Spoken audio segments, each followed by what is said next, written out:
Hey folks, welcome back to another video. Today we're looking at question 293, flip game. The way we'll be solving this problem is by using this method, built-in method for strings called index of. So it's a pretty easy problem, so let's get started. The first thing that we need is a list of string. Let's call it result and new array list, right? And the first thing that we need to do is actually handle test cases, base cases. So let's get the length first. So int n would be equal to current state dot length. So if n is less than 2, as in if it is one character or one character or 0 characters, you just return the list as is. If not, we can jump into the main part of the problem. Let's call it int start equals to 0, and then you have while start is not equal to -1. So I'll tell you why that is. And then we get int current is equal to current state dot index of plus, and then you take start. So what this method is doing is it's giving you the index of this particular substring if it exists, starting from the integer start. So basically we start off at 0 and it's saying here, what is the first index at which we see this substring? And then we assign that to current. So if this substring doesn't exist, it will return -1. So that will be your stopping condition. That's the reason why we have this condition right here. So if current is not equal to -1, right?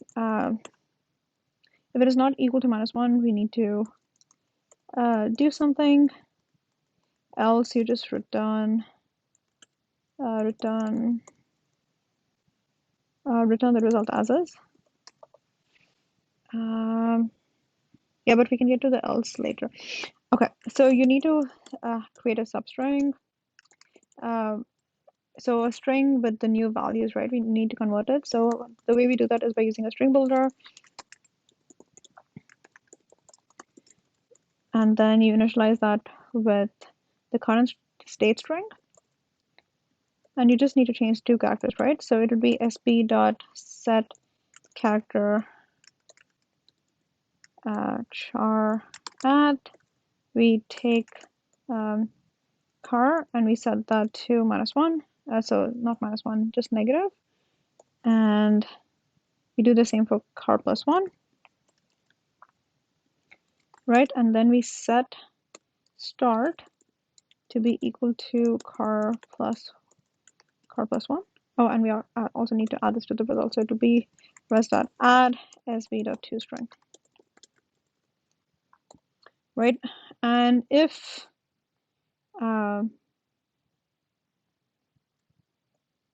current is equal to start, you just set start to be equal to -1 and it'll just loop back and it'll cut the cycle because that is what the condition we're checking on. And in the end, we just return res.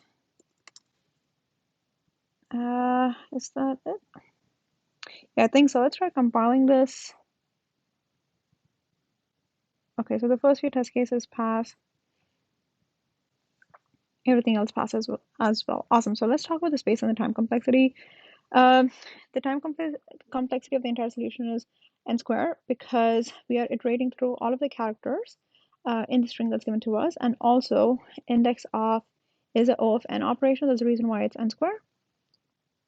And space complexity is also n square because we are storing multiple values within the result before we return it. Yeah, so that's the solution. If you have any questions, please let me know in the comments below. Don't forget to subscribe to the channel and like the video. Definitely keeps me motivated to make more videos. Thanks so much, and I'll see you folks soon. Peace.